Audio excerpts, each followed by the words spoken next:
Shalom a todos, meu nome é Vinícius. Eu venho aqui fazer um breve vídeo para poder falar um pouquinho sobre o mapa cabalístico que o Moré André Klein fez para mim. É um mapa muito trabalhado, que envolve muita dedicação e que tem me ajudado muito a tomar algumas decisões, questionamentos da nossa vida e o início de quais caminhos a gente poderia estar iniciando, quais caminhos a gente deveria estar evitando para que a gente se torne pessoas melhores. Eu venho aqui rapidamente só notificar as pessoas que quiserem estar se juntando a ele para poder fazer esse tipo de mapa para conhecimento próprio mesmo. Eu super indico, é um trabalho de excelente qualidade e eu acredito que vocês vão estar agregando muito para as suas vidas, para as suas almas. Shalom, shalom, até mais, até breve. Então, veja, certa vez o Rabi Abba veio de uma visita a Rabi Simeão e Rabi Isaac. Encontrou, que exclamou, quem está vindo, né? O encontrou, que exclamou, né? Ele exclamou, quem está vindo? Um mestre da luz, um homem que se agarra a um fogo ardente o dia todo. Veja, há luz nele. O Rabi Abba disse a ele, aprendemos que um homem deve prestar seus respeitos a Sheriná, todo Shabat e toda lua nova. E o que isso significa? Veja, o que significa isso para seu professor? Então, ainda mais correspondente que todas as pessoas prestam homenagens à lâmpada sagrada. Veja, o que ele está falando aqui, o Shabat, a lua nova, o que isso significa para seu professor, então ainda mais corresponde a todas as pessoas que prestam homenagem, não é? A lâmpada sagrada, que era o mestre Shimon Bar Yochai, não é? Que era um grande mestre de Kabbalah. Rabi Isaac disse, voltarei com você para prestar meu respeito a Sheriná. Eu, no entanto, provarei as excelentes palavras que você provou. O Rabi Abba, então, começou um discurso sobre o verso. Um canto de degraus, não é? De degraus, a ti levanto os meus olhos e tu que está assentado nos céus. Isso é o Salmo 123:1. Disse o autor desse salmo, não é mencionado, ou seja, não existe uma pessoa que tenha feito esse salmo, não tem o autor desse salmo, né? Salmo 123:1. E supomos que todos esses casos foram pronunciados pela própria Sheriná em relação a Israel no cativeiro. O que é Israel no cativeiro? Israel no cativeiro é a nossa alma presa nesse corpo, nesse mundo, tá vendo? Todos nós estamos em cativeiro. Esse cativeiro, ele é Israel no cativeiro, porque todo mundo tem uma alma divina e tem a chance de se conectar com os mundos superiores. Aprendemos, aí continua, ponto final, aprendemos que quem deseja oferecer suas súplicas diante do Santo Rei deve rezar do mais fundo para que a bênção desça para baixo, ou seja, do mais interno que ela tem, o mais profundo que ela tem, para que essa reza ela baixe até esse mundo. Isso é indicado pelo Yud. Veja, o Yud supérfluo na palavra Hashevi, que está no próprio Terrilim. Então, no próprio Terrilim tem essa palavra aqui, ó, que eu já destaquei. Então, essa palavra Hashevi, ela está destacada lá no Terrilim, não é? Porque tem um Yud aqui, e esse Yud, né, ele é supérfluo. Então, justamente por causa desse Yud supérfluo, então veja, esse Yud não é supérfluo na palavra Hayosherevi. Aqui está um pouco, a tradução está um pouco estranha, né? Então veja, que vocês estão sentados, sendo que o Yud é a letra menor, não é? Ela é a mais, né, pequenininha de todas as letras, né? E é por isso, no meio dele, né, deve-se rezar para que as bênçãos desçam a um lugar chamado céu, né? Ou seja, então, o que está falando aqui é que essas bênçãos têm que descer, mas as bênçãos elas são muito mal, né? Elas são muito mal interpretadas, porque o que as pessoas entendem como bênção? Bênção para as pessoas é dinheiro, é saúde, é tudo aquilo que faz bem para ela. E o que faz bem para a pessoa não é tratamento de Deus. A pessoa ela pode estar numa boa e pode não estar tendo tratamento de Deus. Então, quando a bênção desce, não é? É quando a pessoa vai receber o remédio, que pode ser amargo, por isso que diz que entra amargo, não é? E o remédio vai curar a pessoa. Sem esse remédio amargo, que são as situações difíceis, a gente não consegue entender isso. É muito simples você fazer um teste. Você pode ir a todo momento na sua bica e beber água. Você pode encher um copo, bebe água, isso se torna a coisa mais natural do mundo, a ponto que você nem lembra de agradecer por isso. Você vira a água, você não faz uma bênção, você não agradece a Deus, nada. Mas basta faltar água, que aí você vai ficar, se você estiver num lugar que você fique com sede, ou não possa tomar um banho, ou não possa lavar as mãos, então você rapidinho vai ver a falta que a água faz. A mesma coisa é a eletricidade. Quando acaba a eletricidade, a gente vai ver que é uma coisa não é tão necessária, então sem eletricidade também, então tudo é assim. Então veja, quando Deus ele tira alguma coisa ou traz alguma questão para a gente refletir, né? A gente está falando uma inferência aqui em cima da água, eletricidade, mas quando ele tira alguma coisa da gente é porque ele quer que a gente reflita em alguma coisa. Se a gente foca no problema, a gente não vai chegar na solução.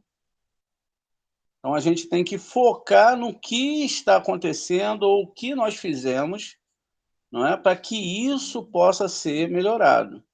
Então, a partir do momento que você foca naquilo que é a solução, então você vai começar a resolver o problema. Isso no mundo espiritual, né? As ações físicas nada tem a ver com o mundo espiritual. Isso é tudo interno. Então é aquilo que você vai fazer internamente. Continuando.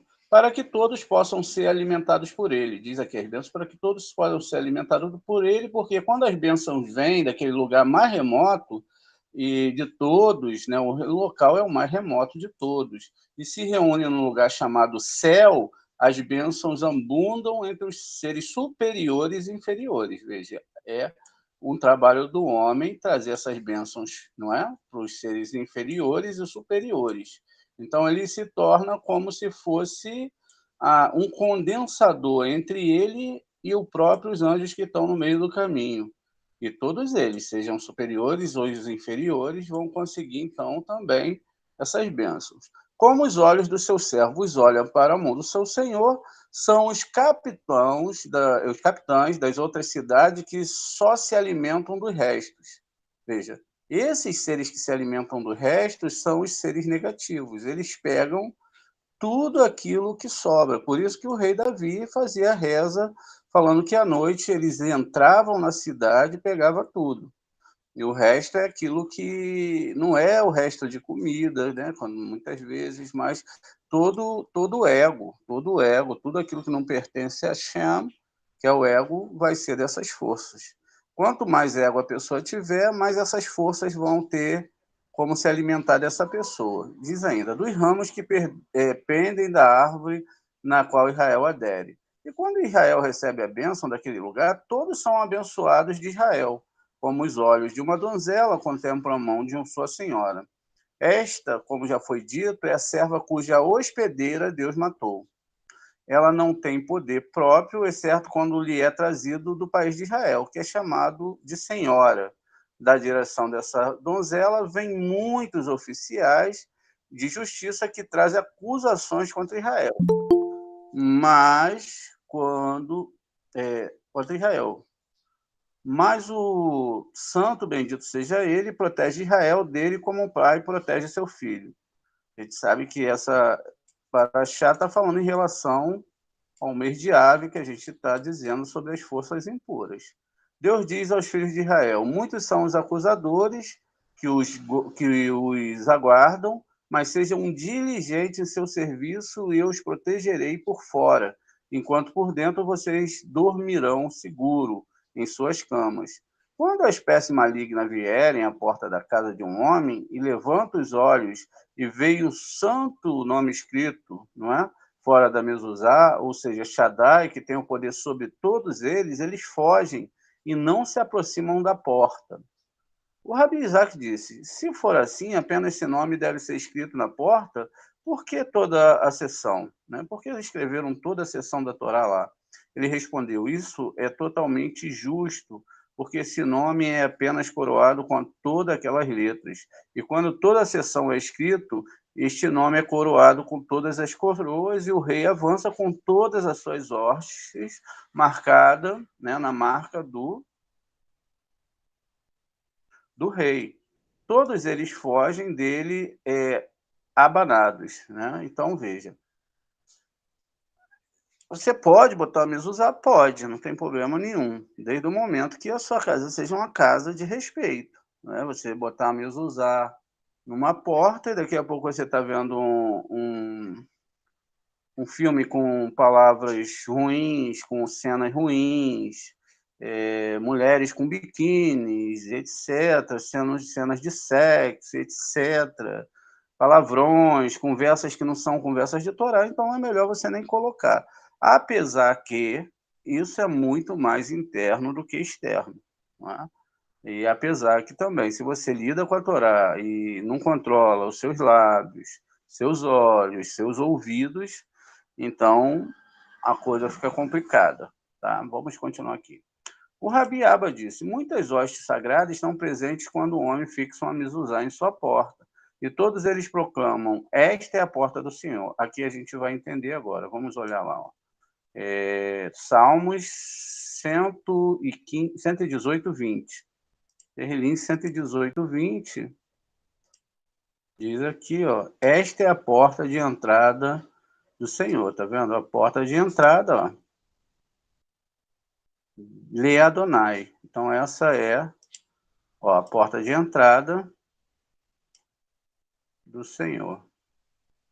Então, aqui é um portão, tá vendo? Não tem nada a ver com a nossa porta. Logo aqui a gente tem a palavra Z, né? Ou seja, este ou esta, né?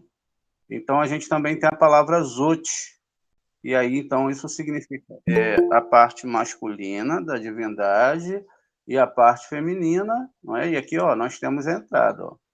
Temos a entrada, que é o Re, o Shin, o Ain e o Uresh. Tá vendo? Então, a gente tem gematria aqui 570, com o 5 aqui, 575.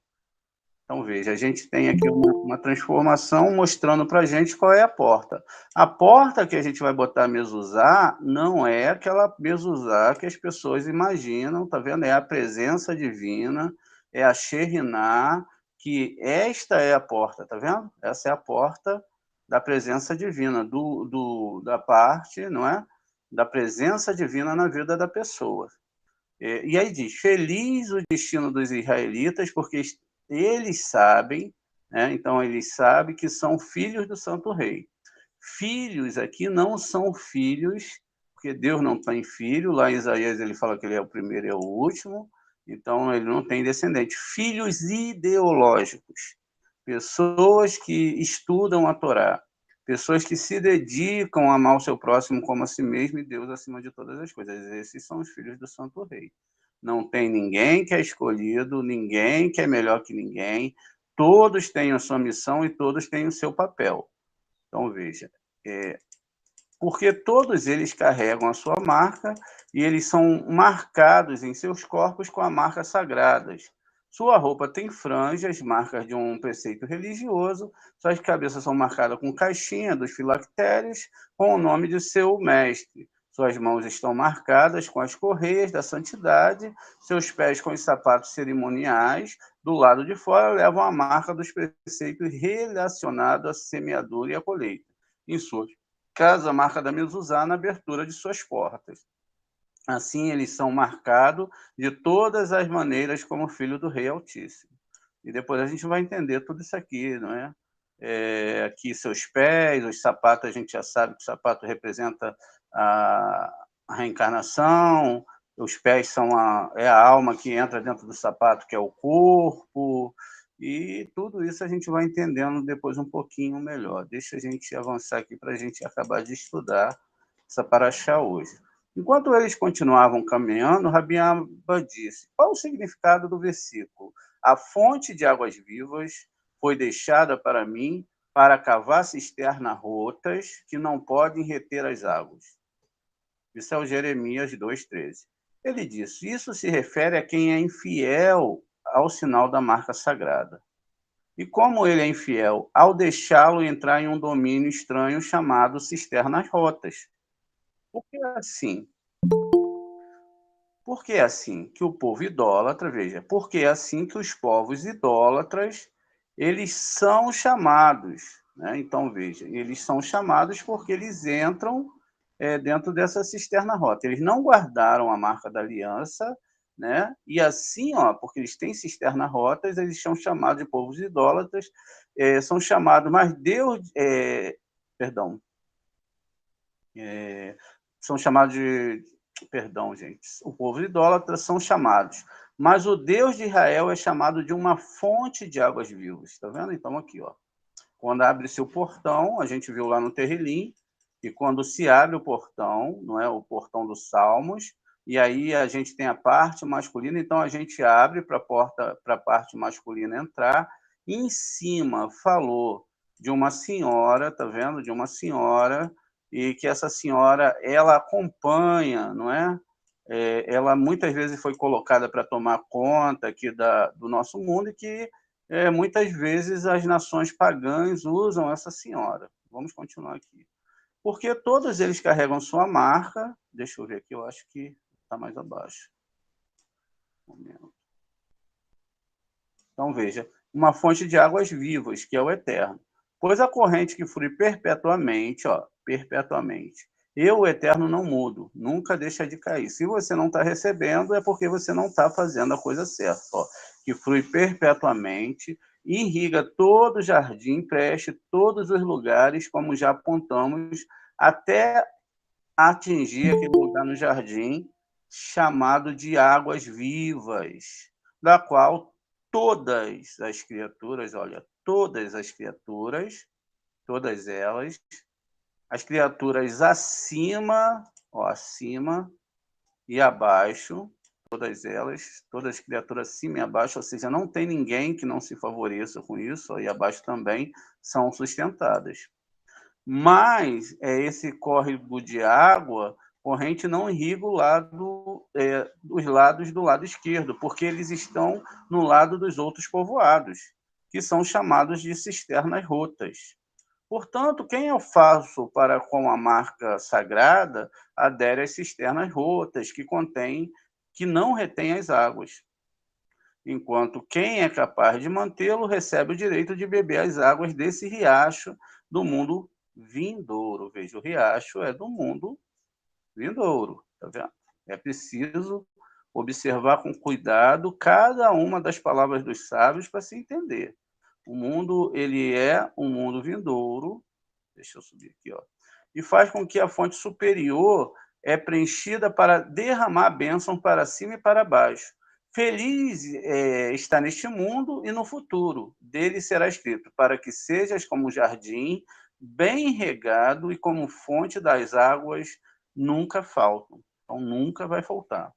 Aí diz, isso é Isaías, não é? Aqui no 58:11. Infeliz aquele que é infiel à marca sagrada. Ó, infeliz é aquele que é infiel à marca sagrada. Por quê? O que é a marca sagrada? A Torá. Não é? Ó, porque é infiel ao Altíssimo Nome. Veja, ele é infiel não só à Torá, mas ele também é infiel ao Altíssimo Nome. Então, ele é infiel nesses dois sentidos, porque ele se pegou as cisternas rotas, os poços rotos, e faz com que a bênção sejam retiradas daquela fonte. E nós aplicamos a palavra difamou contra a reputação de uma virgem de Israel. Isso é Devarim 12:19. Quando um homem ele pega uma virgem de Israel, e ele acaba tirando a virgindade. Isso não está falando de uma virgem, está falando de quando um corpo é recebido por uma alma, ele desposa esse corpo, não é? E aí ele vai estragar essa alma dentro desse corpo, tirar a virgindade, não cumprir os preceitos da Torá, trazendo essas forças espirituais para esse mundo. Então, veja, por que Rabi Simeão expôs que quem apresenta uma falsa acusação contra sua primeira esposa espalha má fama contra ela como aquele que lança calúnias para o alto. Isso, por outro lado, é conforme o que o Rabi Ria disse, em nome do Rabi Yossi, que sete bênçãos herda uma virgem, mas não uma mulher casada de novo, mas ela herdará a bênção de Boaz e Ruth, veja. Então, sete bênçãos herda uma virgem, mas não uma mulher casada de novo, porque ela herda a bênção de Boaz e Ruth.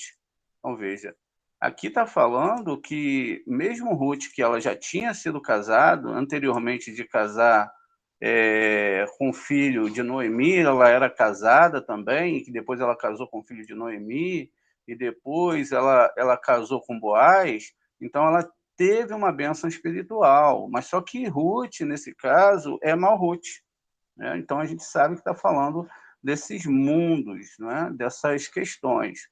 Essas sete bênçãos que recebem são as sefirotes, que vão estar equilibradas para todos aqueles que vão passar por esses processos.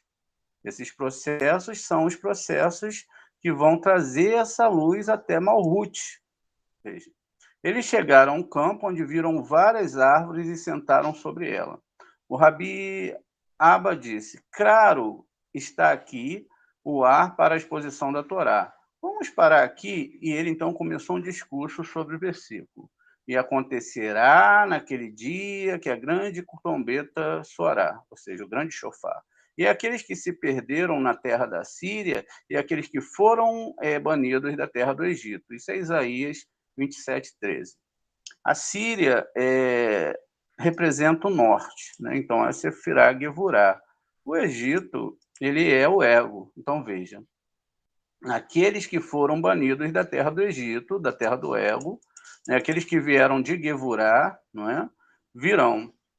Disse, o que significa aquele dia? Ele disse, é o dia que o santo saberá. Ó, o dia que o santo saberá. O que acontece aqui?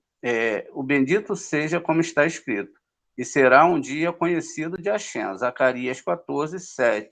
Ou também acontecerá naquele dia em que Gog vem contra a terra de Israel. Isso é o Ezequiel 18:18. Uma grande trombeta, um grande chofar soará, né? Uma pergunta, um grande chofar soará, né? Que diferença faz se é grande ou pequeno? Né? Por quê? A trombeta soará, se ela é grande ou pequena, qual é a diferença? Refere-se à grande trombeta pela qual os escravos saem livres no jubileu. O jubileu é 50 anos, que é o grau 50, que é Biná. E é muito poderoso, e quando é despertado, todas as liberdades é posta em movimento e é chamada de a grande trombeta. Veja, esse é o segredo dessa parte. Então, eles estão perecendo no país da Síria, ou seja, no norte, porque aqueles que vivem em um país estranho são amamentados por um poder estranho. Então, se eles vivem nesse país estranho e não residem na fé, eles estão perdidos por todos os lados, porque quando os filhos de Israel habitam na Terra Santa, eles são sempre virtuosos em tudo, acima e abaixo, de acordo com as outras explicações. Aqueles que estão perecendo são o tzadik e a comunidade de Israel. Esses também são chamados de perdidos, como está escrito, pelo qual o lugar perece. Jeremias 19, 12. Isso é a comunidade de Israel, o tzadik, como está escrito. O justo tzadik perece, o tzadik perece, né, como está escrito, quando o Senhor retorna com o do cativeiro de Sião, ou seja, a letra Aleph e a letra Tav. Isso é Isaías 57, 1. Que, como explicamos, significa que ele retornará ao seu lugar e reunirá a comunidade de Israel. E ele se curvará diante do Senhor no monte do Santo, né, da Santa Jerusalém. Isso significa, por assim dizer, que Israel não sairá do cativeiro, exceto com a Sheriná. Então, a gente não pode sair desses cativeiros, de onde nós estamos, se não for pela Sheriná. Então, tem que se unir, tem que saber unir a parte de cima com a parte de baixo, saber viver no mundo espiritual, em constante reza, em constante busca por Hashem, para poder agir e unificar o nome sagrado masculino com o nome feminino. Rabiaba, então, discutiu o versículo. O Senhor guardará a sua saída e a sua entrada de agora em diante para sempre. Isso é o Terrilim 126, 1. Ele disse que Deus guardará a sua partida, nós entendemos isso. Mas que necessidade há de dizer que ele guardará a sua entrada? Pois quando o homem entra em sua casa, ele não está em perigo. Mas o que significa é que quem aplica o sinal sagrado em sua casa, com as palavras do santo nome, estará protegida contra todos os perigos. Aquele que fica na porta de sua casa o acompanha quando ele sai, e quando ele volta, proclama diante dele: cuidado com a honra da imagem do santo rei. E tudo isso é graças ao santo nome que está impresso na porta dele. Então, veja, aquelas portas superiores, e aqui é onde a pessoa deve, né, se ela tem um nome divino, tomar cuidado com aquilo que ela deixa entrar dentro de si mesma, até para proteger esse nome divino. Isso também não quer dizer que essas pessoas que não têm cuidado, que elas não tenham nome divino, elas profanam o nome divino que dá a vida para elas, seja quem for. Continua. Assim, o homem não só está protegido na sua casa, mas Deus protege quando sai e quando entra, como está escrito: o Senhor guardará a tua saída e a tua entrada. Mas quanto ao espírito maligno que reside entre as colunas da porta, miserável é o homem que não souber cuidar de si mesmo diante dele, imprimindo o santo nome da porta da sua casa, para que eles possam estar com ele. Pois esse espírito tem 365 assistentes, um para cada dia do ano, que acusam de alto ao baixo, tentando desviá-lo durante o dia e perturbando seus sonhos à noite. Eles acusam quando ele sai, quando ele entra, eles colocam as mãos em seus ombros, dizem: miserável, fulano de tal, que jogou fora o controle do seu mestre. Miserável ele neste mundo e no mundo vindouro. E por isso que os filhos da verdadeira fé devem ser marcados com a marca do seu mestre, para afastar todos os lados da espécie má, a fim de serem protegidos nesse mundo e no futuro. O que está falando aqui? Que a alma entra no corpo, então ela entra por uma porta, ela sai por outra porta quando a pessoa dorme, e se a pessoa não tiver a Torá na hora dela subir ou descer, que ela tem 365 acusadores, que vão estar prestando conta, é o Eterno, cada dia, nesses dias desses 365 anjos, né, que prestam adoração ao Eterno, porque no dia 9 de Ave a gente explicou que é o dia do Satã ele fazer o culto ao Eterno, por isso que as coisas ficam tão pesadas. É um anjo exigente, é um anjo que vai levar todos os seus erros, e a única coisa que pode te proteger é a misericórdia divina e o seu estudo de Torá. Então, se você não tem um estudo de Torá muito rígido, muito sério, muito verdadeiro, como a gente tenta fazer aqui com vocês, ainda é pouco, né? Porque se a gente tivesse condições, a gente tinha que começar os estudos de manhã, passar o dia todo estudando a Torá, o máximo possível, como se fazem nas comunidades, para que as pessoas realmente pudessem ter um estudo de Torá de primeira mão, né? Então, veja, são esses estudos, como a gente vai ver, que vai garantir para a pessoa essa defesa. Então, continua aqui. É por isso que os filhos da verdadeira fé devem ser marcados com a marca do seu mestre para afastar todos os lados da espécie má, a fim de serem protegidos neste mundo e no mundo futuro. E aí continua aqui. E amarás a Shem, teu Deus. O versículo foi aduzido aqui. Agora, então, o que estou fazendo aqui, diz o Senhor, quando meu povo foi levado por nada? Isso é o Isaías 52:5. Ele disse, isso mostra o amor de Deus para com os filhos de Israel. Porque, embora por causa dos seus pecados, ele se afastou deles e eles foram dispersos entre as nações. Mais uma vez, lembrando, os filhos de Israel são todos aqueles que são direto a Deus, nações são desejos de receber para si mesmo. Ele, no entanto, pune o mal que eles fazem a eles. Veja, todos aqueles que fazem mal a alguém que é um servo de Deus, eles vão ser punidos. Quando os filhos de Israel estavam em seu país, Deus costumava deleitar-se em seu jardim, aproximar-se dele, ouvir sua voz e glorificar-se nele. Mas visto que os filhos de Israel foram expulsos do seu país, por que eles foram expulsos? Por causa dos seus pecados. Está vendo? Há um ato e em cima desse ato há uma ação. O santo bendito seja, não entrará em seu jardim. Veja, ele não será no seu jardim. Quando fala aqui de expulso do seu país, está falando dos mundos espirituais, né? Porque aí é que vai ter os problemas aqui no nosso mundo. No seu jardim, nem deleitar-se nele. E até exclamar, o que estou fazendo aqui, diz o Senhor, desde o dia em que os filhos de Israel foram expulsos da sua terra. Não houve alegria antes do santo bendito seja ele. Por isso, pelo amor que Deus mostra a Israel, está escrito, amarás ao Senhor teu Deus.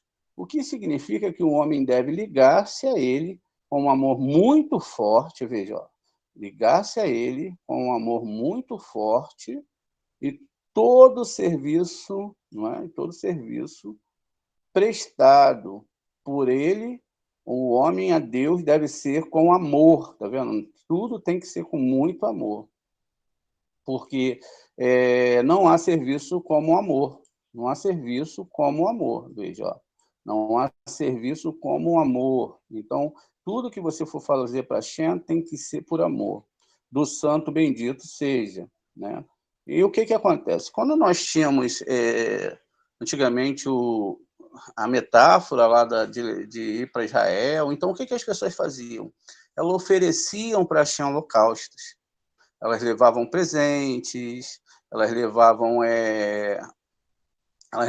o que elas colhiam, elas levavam para o templo o que era para o eterno. O que elas fazem hoje? Hoje elas só querem tirar do eterno. Elas rezam para o eterno dar isso para elas, darem aquilo para elas, querem mais aquilo outro. E querem por quê? Por causa de prazeres que não são prazeres bons. Então, por isso que a pessoa tem que entender que ela tem que servir o eterno. Ele é o rei, nós somos servos. Então, é como eu falava ontem com um amigo, eu falei, olha, Deus já sabe de tudo que você precisa, basta apenas você ativar o clique certo. Você ativou o clique certo, está com a intenção certa, logo o Eterno vai te abençoar. Continuando aqui, o Rabiaba disse, estas palavras são um compêndio de toda a lei. Está vendo aqui? Ó, serviço com amor. Né? Essas palavras são um compêndio de toda a lei. E, pois como o companheiro explicam, os 10 mandamentos estão resumidos aqui. Nada ama tanto a Deus quanto o homem, amando-o adequadamente.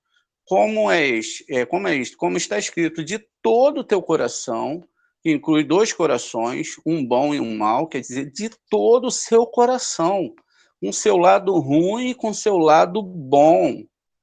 Não é só com seu lado bom, amar a Deus de todo o coração, com seus 2 corações, né? Um bom e um mau, com toda a sua alma, com tudo. Então, você só vai pedir a Shem para você aprender a amar seu próximo e amar ele acima de todas as coisas.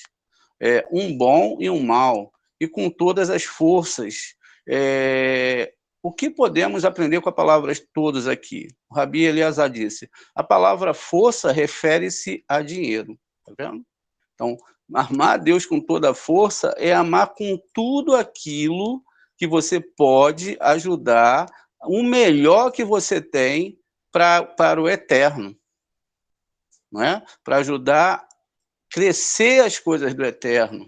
Trabalhar para o eterno não é trabalhar para a gente, é trabalhar para o eterno. Então, ó, a palavra força se refere-se a dinheiro e todo significa dinheiro que chega ao homem por herança e dinheiro que o homem adquire por si mesmo. Tudo isso é para gastar com a Torá, livros para você estudar, ajudar na divulgação da Kabbalah, preparar um ambiente para você estudar a Torá, tudo para a Torá. Não é para você ter, não é para você ter uma mansão, um iate, para você curtir as férias na Bahama, não. É para você dedicar a Deus, ó, de toda a sua força e todo o seu coração. Significa dinheiro que chega a um homem por herança, que ele vai dedicar tudo o que ele tem, não é? Para que ele possa fazer com que as coisas do eterno aconteçam nesse mundo. E aí ele continua aqui. Rabi Abba disse, voltamos à palavra, e você amará. Aquele que ama a Deus é coroado de bondade por todos os lados, e faz o bem em todos os locais, né? Não poupando nem seu dinheiro. Sabemos disso porque Abraão, em seu amor por seu mestre, não poupou nem seu coração, nem sua vida e nem seu dinheiro. Por causa do seu amor por seu mestre, ele não prestou atenção nos seus próprios desejos. E ele não poupou a sua esposa e estava pronto para sacrificar o seu filho por amor por seu mestre. E ele também sacrificou o seu dinheiro, ficando na encruzilhada e dando comida para aqueles que vinham. E é por isso que ele foi coroado com a coroa da bondade. Quem está ligado ao amor de seu mestre é considerado digno do mesmo. E o que é mais importante em consideração a eles. Todos os mundos são abençoados. Veja, a pessoa se torna, não é, um servo do eterno, em todos os sentidos. Quando você vai se tornar um servo do eterno, vão vir várias artimanhas, não é? A gente vê lá na história de Iov que ele se dedicava totalmente ao eterno. Só que ele ainda tinha problemas para resolver na alma dele. Mas ele se dedicava, ele ia aqui, ia ali, ele era um homem rico, e ele via aqui, fazia um sacrifício ali, fazia outro aqui, tudo pelo bem do Criador. Pelo bem do próximo, mas primeiramente pelo bem do Criador. E eu vou falar uma coisa para vocês, desculpa, mas o pessoal de Edom é expert em amar o JC. Vocês podem ver que aonde esse pessoal vai tem uma portinha aberta, paga um aluguel, já se reúne uma galera, todo mundo já ajuda, todo mundo já olha, tá precisando disso, tá precisando de aquilo, e aí, rapaz, a coisa, não é? Tá cheio, aonde você vai aqui tá espalhado. Quer dizer, a força do mal está sendo alimentado bonito.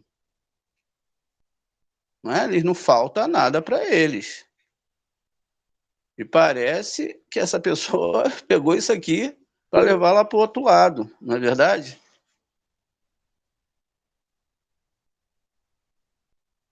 Veja. E aí continua, a história continua aqui. O Rabi Abi, o Rabi Judá e o Rabi Isaac foram vê-lo, porque o Rabi Yossi estava doente. E eles encontraram dormindo, apoiado em seu rosto. Quando ele acordou, notaram que o seu rosto estava rodeado de sorriso. O Rabi Abba perguntou a ele, você viu algo notável?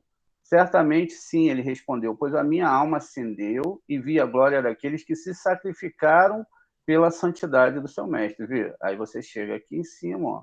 Eles se doaram em tudo, eles eram servos, eles estavam prontos para trabalhar para o eterno, eles não trabalhavam por eles trabalhavam para Kabbalah, ó, tá vendo? Tudo eles faziam, não é? Por amor ao seu mestre, tá vendo aqui? Por amor a Hashem. Todos eles faziam. Se eles tinham que levar a palavra do Eterno para algum lugar e eles não tinham quem ajudasse, eles pegavam, pagavam sua passagem, fazia tudo por amor ao seu mestre. Tudo era pela Torá e para levar a Torá para as outras pessoas. Tudo para Hashem, viu? E aí ele estava aqui, ó, dormindo, não é? E ele estava apoiado em seu rosto. Quando ele acordou, notaram seu rosto estava rodeado de sorriso.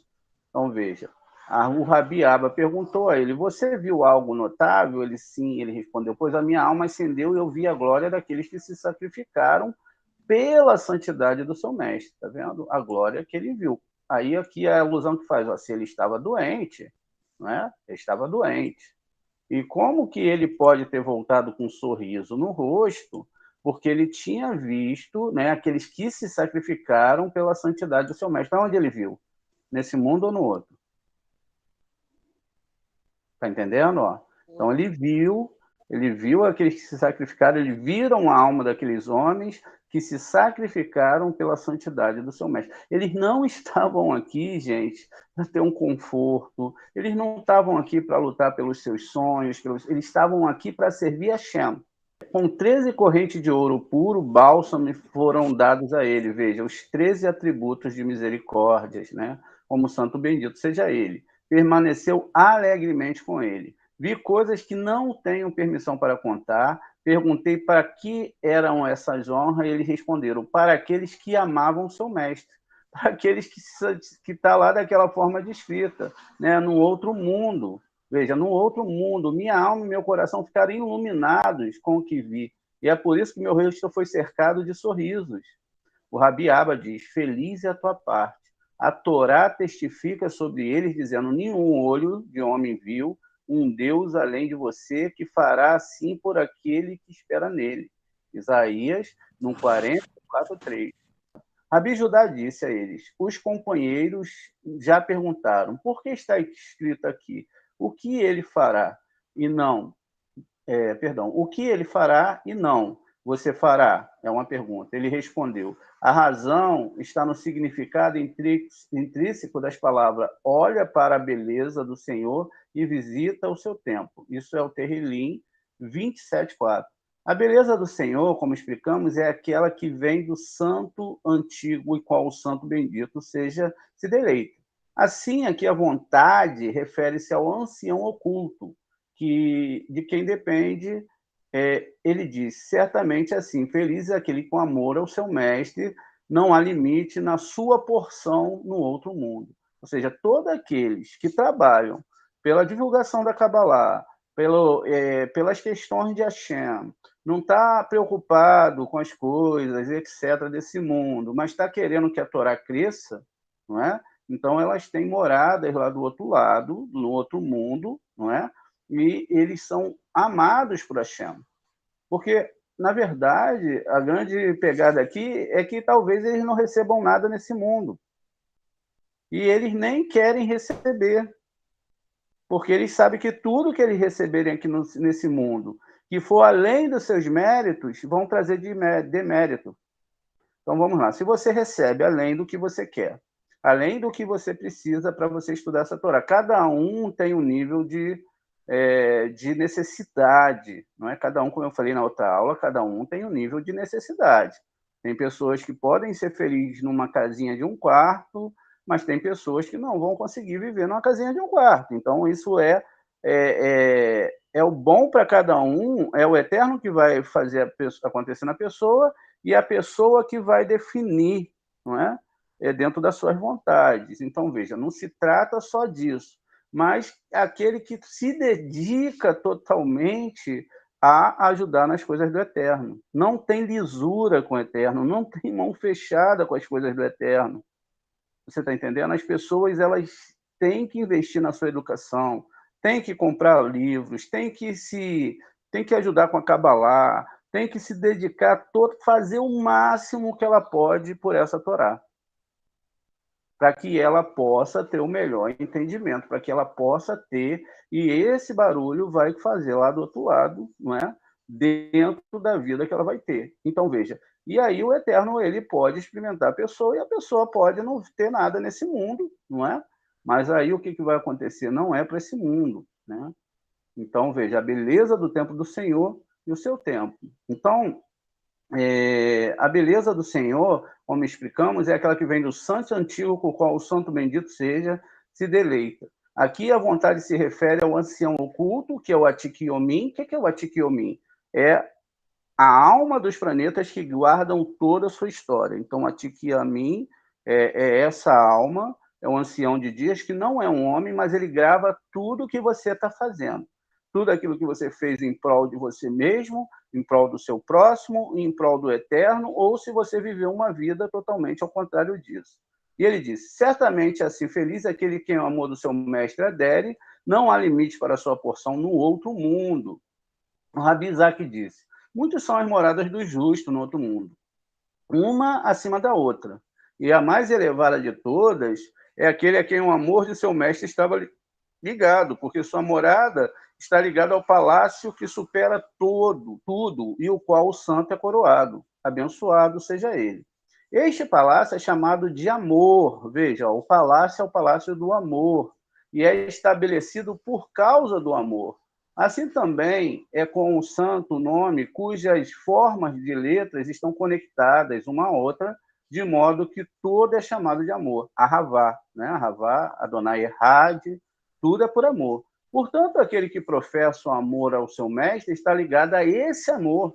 Por isso está escrito, amarás o Senhor seu Deus.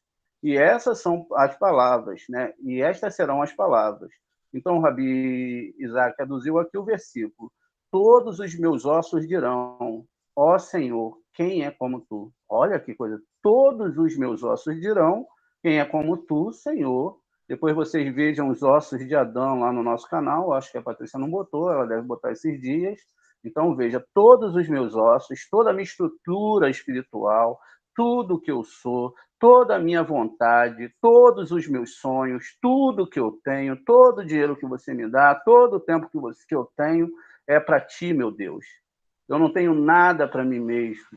Todos os meus desejos eu sacrifico no seu altar, não no meu altar, no seu altar, para ti, Hashem. E assim a pessoa ela desenvolve essa espiritualidade de entender isso. Isso está no Terrilim 25:10. Diz, esse versículo se refere ao tempo que o santo bendito seja ele ressuscitará os mortos, momento em que ele preparará os ossos e os aproximará um do outro, como é dito. E os ossos vieram mais perto, cada um osso do outro, isso é Ezequiel 36:7. Então cantarão um Terrilim, ó Senhor, quem é como tu? E essa música será maior do que isso, né? Os israelitas cantaram junto ao Mar Vermelho, porque eles ali mencionaram o santo nome. Apenas depois de 3 palavras, como está escrito, quem é como tu, entre os poderosos, ó Senhor, né? Micamorra, Bailinha, Adonai. Micamorra, Bailinha, Adonai. Mitamorra, Nedabar Kodesh. Quem é como tu entre os poderosos, ó Hashem, mas aqueles colocarão o santo nome em primeiro lugar. Ele liberta o pobre daquele que é forte demais para ele. Isso significa que Deus liberta, gente, olha, pobre, tá vendo? O bom impulso do mau impulso, que é muito forte, aquele mal que está dentro de você. Então, esse bom impulso vai ser libertado desse mau impulso, pois o mau impulso é duro como pedra, enquanto o bom impulso é macio como a carne. Como é impulso maligno, né? Como é impulso, como todo impulso maligno qualquer, quando se associa a um homem pela primeira vez, né, esse mau impulso qualquer, é como ferro antes de ser colocado no fogo. Mas depois é como ferro quando aquecido e se forma completamente com fogo, ou seja, ele se torna com fogo, ele derrete. Então, quando ele derrete, ele fica vermelho, porque se torna um só. E esse mau impulso pode estar dentro do homem. O Rabi Ria disse, o mau impulso, não é? É como um andarilho que chega à porta da casa e, verificando que não há ninguém para detê-lo, entra na casa e torna-se um hóspede. Veja, então, ó, a mezuzá lá em cima. Agora, se não tem a mezuzá, ó, Ele entra, o mau impulso entra. Ao verificar que ainda não há ninguém para contê-lo, toma liberdade e age como dono, até que toda a casa seja submetida. Então, a casa é você.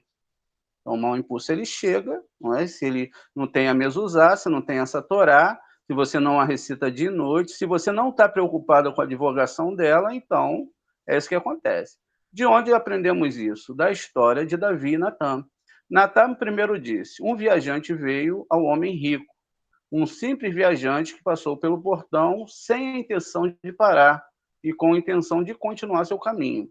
Assim, um impulso maligno, quando se aproxima de um homem pela primeira vez, o leva a um pecado mesquinho, enquanto ele ainda é apenas um visitante casual. Enquanto o texto continua, a fim de se preparar para o hóspede que veio a ele. Assim, um impulso maligno o incita a pecados graves por 1 ou 2 dias, como um hóspede que fica em uma casa por 1, 2 dias. Então é dito, e ele o adornou para o homem é a palavra ish, que veio a ele, significando a palavra ish, dono, como em um homem que é dono da terra, lá em Bereshit 42:30. Assim, o mau impulso torna-se dono da casa em relação ao homem que agora está sujeito ao seu serviço e com quem ele faz com o que ele quer. Portanto, o homem deve sempre levar consigo a palavra da Torá para que o mau impulso possa ser subjugado por ele, porque não há adversário para o mau impulso como a palavra da Torá, para a qual está escrito: e estas palavras estarão em seu coração, levaverra, isto é, em seus 2 impulsos, no impulso bom e ruim, sobre o bom impulso para que possa ser coroado com ele e sobre o mau impulso para que possa subjugá-lo. O Rabi Judá aqui perguntou: por que o bom impulso precisa deles? Ele respondeu: o bom impulso é coroado por eles. E o impulso maligno, ele vê que um homem não se arrepende ou procura estudar a Torá, E o impulso maligno, se ele vê que um homem não se arrepende ou procura estudar a Torá, ele sobe e aponta suas falhas. Quando ele veio, Rabi Simeão disse: certamente na sessão do Shemiá, os 10 mandamentos são sugeridos, como já declarado em outro lugar, as palavras, né? Então, veja, a palavra aqui é a sessão do Shemiá, é o do Shemá, não é? E essas 10 palavras, né? Há também 10 mandamentos aqui correspondentes a outros 10. Eles são os seguintes: primeiro, você deve diligentemente ensinar aos seus filhos, e você falará deles, né? 2, e você falará deles. 3, quando você ficar em casa. 4, quando estiver andando. 5, e quando você se deitar. 6, e quando você se levantar. 7, e tu altarás como sinal da sua mão. 8, eles serão colocados em seus olhos. 9, e você deve escrevê-lo no portal de suas casas. E 10, sobre os seus portões. Veja, a gente lembra do Terrilim que a gente leu lá em cima. Portanto, essa seção é uma parte fundamental da lei. Bem-aventurado aquele que recita integralmente todos os dias, pois o santo nome é devidamente santificado em sua boca. Certa vez, o Rabi Arra e o Rabi Eleazar se levantaram depois da meia-noite para estudar a Torá. Veja, eles acordaram depois da meia-noite, de madrugada, para estudar a Torá. O Rabi Eleazar citou o versículo: porque a tua vida é a duração dos teus dias. Isso é o Devarim 32:47. Ele disse: observe que acima de todas as estipulações de Deus com Israel, quando ele entrou na Terra Santa, estava a estipulação de que os israelitas estudariam a Torá. Por quê? Por que eles deveriam estudar essa Torá? Porque a presença divina encontro lá na Terra apenas por meio da Torá. Tá vendo?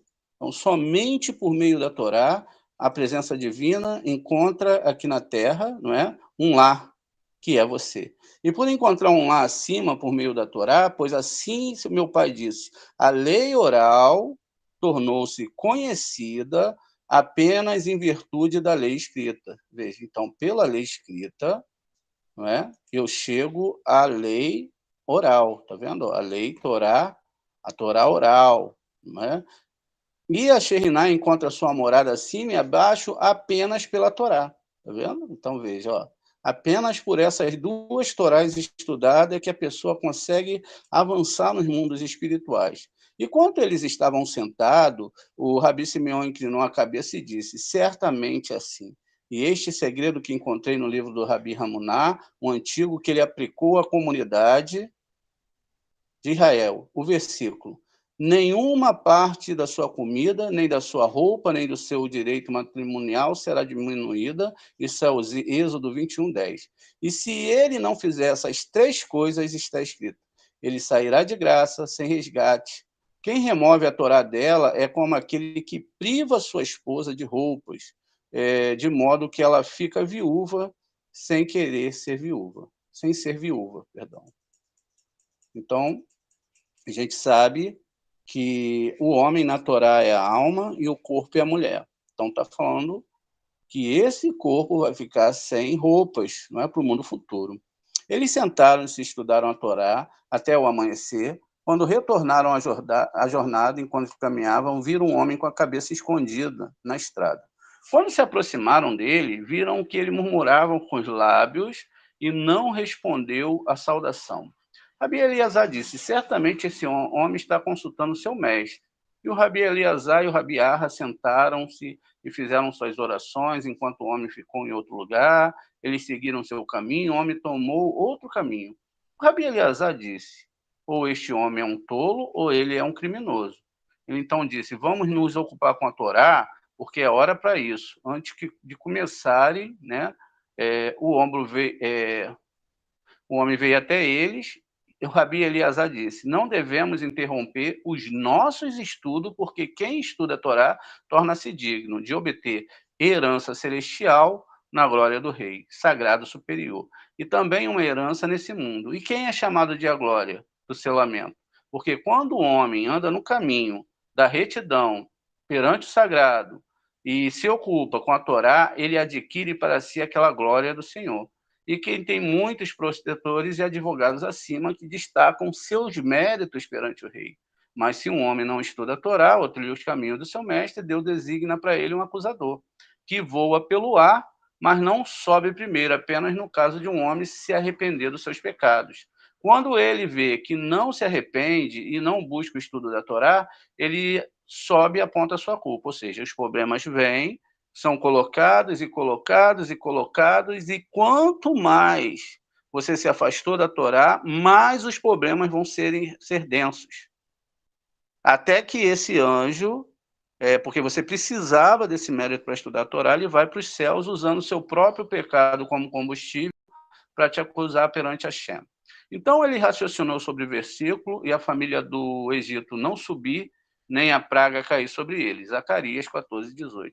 Porque não diz aqui, não vai chover sobre eles, como todas as outras cidades. É porque, como apontaram os companheiros, os pais do Egito, perdão, o país do Egito não requer chuva, e, portanto, outro castigo foi decretado contra eles. Mas a terra santa sempre foi irrigada dos céus. É por isso que, quando os filhos de Israel estudam a Torá, ela foi adequadamente irrigada. E é por isso que aqueles que removeu a Torá de si mesmo era como aqueles que removeu o bem dos céus. A chuva aqui é a presença divina. No Egito não precisa de chuva divina, né? Eles entraram em uma caverna ao lado da estrada, o homem entrou com eles, sentaram, o homem começou um discurso sobre o versículo, e o Senhor falou a Moisés face a face.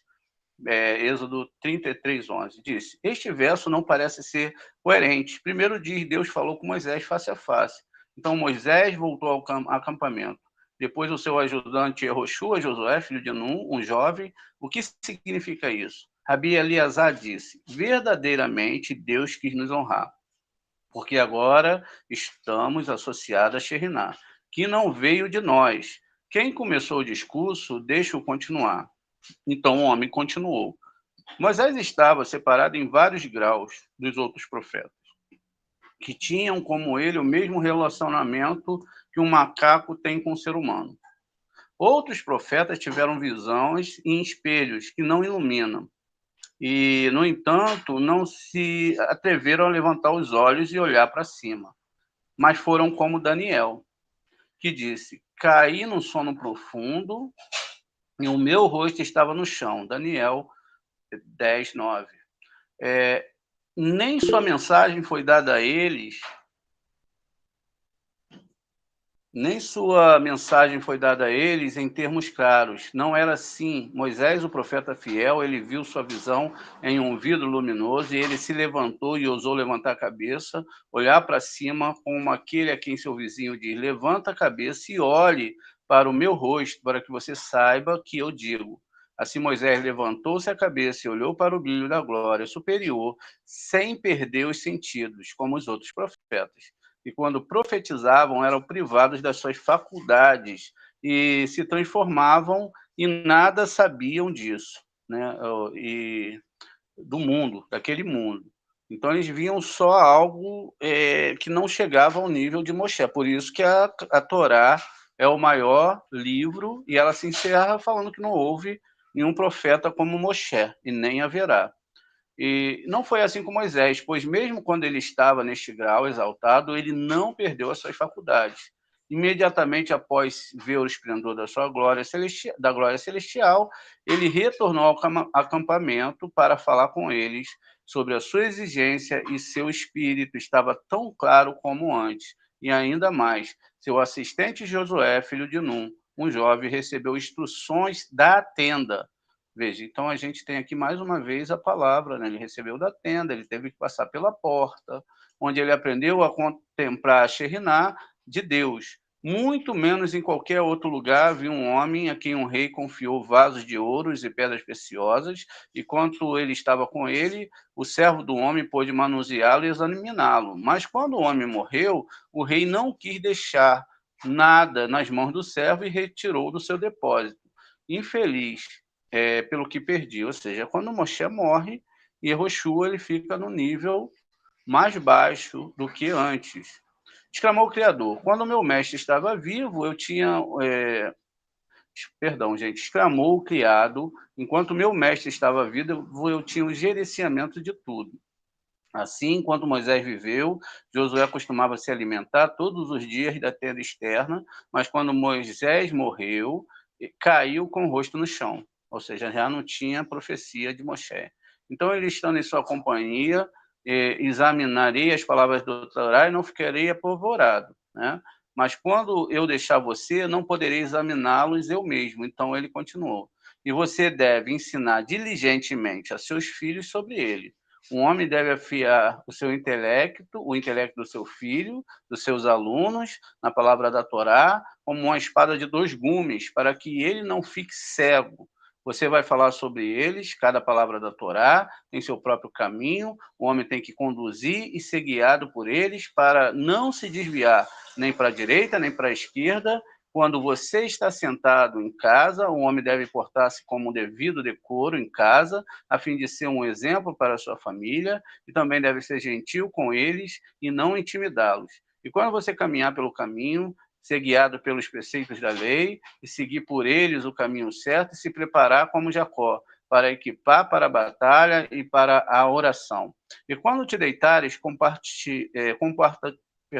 comportar-te-á, né, no de teu mestre, em santidade e humildade, para não ser imprudente com o Senhor.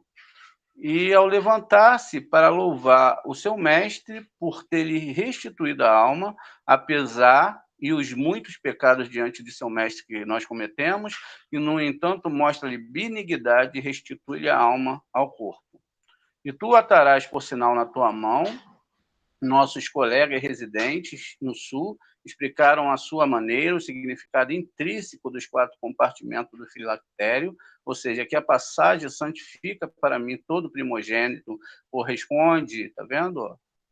Corresponde à coroa superior Kéter, e acontecerá que quando ele te trouxer a sabedoria, e ouve, ó Israel, né? Ou seja, Abiná, então Kéter, ó, acontecerá que onde ele te trouxer, que é a coroa superior aqui é Kéter, a sabedoria ouve, ó Israel, Abiná, e acontecerá que você ouvirá diligentemente Hesed. Então, esses todos combinados são o braço esquerdo, que chama de força Gemvurá.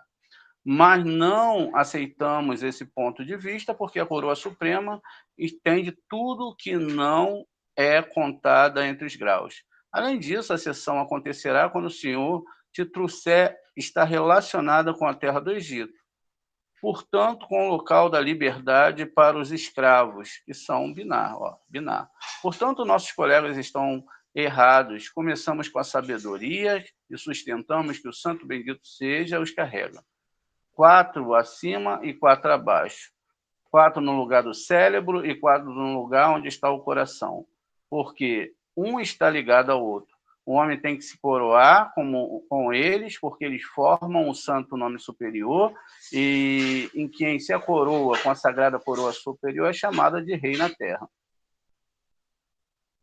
Como o santo bendito seja, rei, né, seja o rei no firmamento, e as escreverás nas ombreiras da tua casa e nas tuas portas, para que o homem se ache completo em tudo que é íntegro, nos preceitos do seu mestre, escrito em cima e escrito embaixo.